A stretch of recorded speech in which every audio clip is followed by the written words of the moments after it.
నమస్తే. ఇటీవల హైదరాబాద్ ఐటీ కారిడార్లో చోటు చేసుకున్న ఒక కుటుంబ విషాదం. 2 పిల్లలతో సహా తల్లి ఆత్మహత్య మన అందరి మనసులను కలచివేసింది.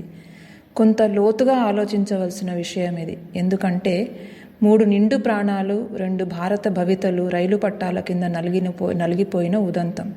మనకందరికీ కావలసిన జీవిత పాఠం ఈ సంఘటన.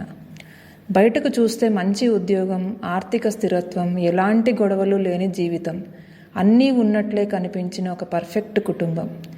బయట కనిపించే పరిపూర్ణత లోపల జరుగుతున్న నిశ్శబ్ద పోరాటాన్ని దాచివేయగలదు. నిపుణులు ఏం చెప్తున్నారంటే, అధిక ఒత్తిడి ఉన్న వృత్తుల్లో వ్యక్తులు తమ బాధను బయట పెట్టకుండా పనిని మాత్రం చక్కగా చేస్తూ ముందుకు సాగిపోతారు. దీనినే హై పర్ఫార్మెన్స్ డిప్రెషన్ అంటారు. మనిషి నవ్వుతూనే ఉంటాడు, కానీ మనసు లోపల ఒంటరితనం రాజ్యమేలుతుంటుంది. పని భారం, కుటుంబ బాధ్యతలు, ఎప్పుడూ బలంగా ఉండాలనే ఆలోచనలు, ఈ ఒత్తిడిని అందరూ ఒకేలా తట్టుకోలేరు. ముఖ్యంగా కెరీర్, కుటుంబం రెండింటినీ సమతుల్యం చేసేందుకు ప్రయత్నిస్తున్న మహిళలపై ఈ భారం మరింతగా పడుతుంది. ఆ మౌనం పెరిగితే పరిస్థితులు ప్రమాదకరంగా మారవచ్చు. ఇది బలహీనత కాదు, ఇది ఒక ఆరోగ్య సమస్య. ఇక ముందైనా ఇలాంటి వార్తలు మనం వినకూడదనే ఆశతో ఈ ఘటన మనకు ఇచ్చే సందేశాన్ని స్పష్టంగా నాకు తోచినది మీ ముందుంచుతాను. మొదటిది, మీరు ఒంటరిగా లేరన్న ఆత్మవిశ్వాసం ముఖ్యం.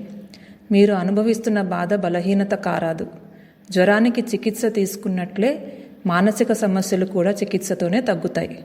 రెండోది, బాగున్నాను అనే నటన ఆపండి. ఎప్పుడూ స్ట్రాంగ్గా ఉండాల్సిన అవసరం లేదు. నమ్మకమైన నీ పార్ట్నర్తో పంచుకోండి. నాకు బాగాలేదు, సహాయం కావాలి. ఈ ఒక్క మాట జీవితం వైపు తలుపు తెరుస్తుంది. మూడోది, సహాయం కోరడం ధైర్యం. కౌన్సిలర్, మానసిక నిపుణుడు, డాక్టర్ వాళ్ళు తీర్పు చెప్పరు, కానీ దారి చూపుతారు. సరైన సమయంలో చికిత్స తీసుకుంటే ఈ చీకటి శాశ్వతం కాదు. నాలుగోది, డిప్రెషన్ మనసుకు అబద్ధాలు చెప్తుంది. ఇంకా మార్గం లేదు, నేనే భారంగా ఉన్నాను అలాంటివి. ఇవి లక్షణాలు మాత్రమే, కానీ నిజాలు కావు. సమయం, సహాయం ఉంటే ఆలోచనలు మారుతాయి. ఐదవది, పరిపూర్ణత అనే ఉచ్చు నుంచి బయటపడండి. పర్ఫెక్ట్ తల్లి, తండ్రి, ఉద్యోగి కావాల్సిన అవసరం లేదు. మనిషిగా ఉండటం చాలు. విశ్రాంతి తీసుకోవటం, నో చెప్పటం తప్పు కాదు. మరి నాకు తోచిన చివరి మాట, రోజుకు ఒక్కరితో అయినా మనసు విప్పి మాట్లాడండి. పిల్లలు మీకు అతిపెద్ద స్ట్రెస్ బస్టర్స్. శరీరాన్ని కదిలించండి, నవ్వటం నేర్చుకోండి. నిద్ర, ఆహారంపై శ్రద్ధ పెట్టండి. చిన్న చిన్న అలవాట్లే మనకు రక్షణనిస్తాయి. కుటుంబాలకు, స్నేహితులకు ఒక విజ్ఞప్తి: తీర్పు చెప్పకండి, వినండి. మధ్యలో అడ్డుకోకండి. సలహా కంటే ఉనికే ఎక్కువ అవసరం. మరియు అత్యవసరంగా మీకు మీపై నియంత్రణ కోల్పోతున్నానేమో అనిపిస్తే వెంటనే సహాయం పొందండి. భారతదేశంలో ఉచిత మానసిక సహాయ సేవలు చాలా ఉన్నాయి. నమ్మకమైన వ్యక్తిని లేదా ఆరోగ్య నిపుణుడిని వెంటనే సంప్రదించండి. చివరిగా, ఈ దశ మీకు జీవితమంతా కాదు.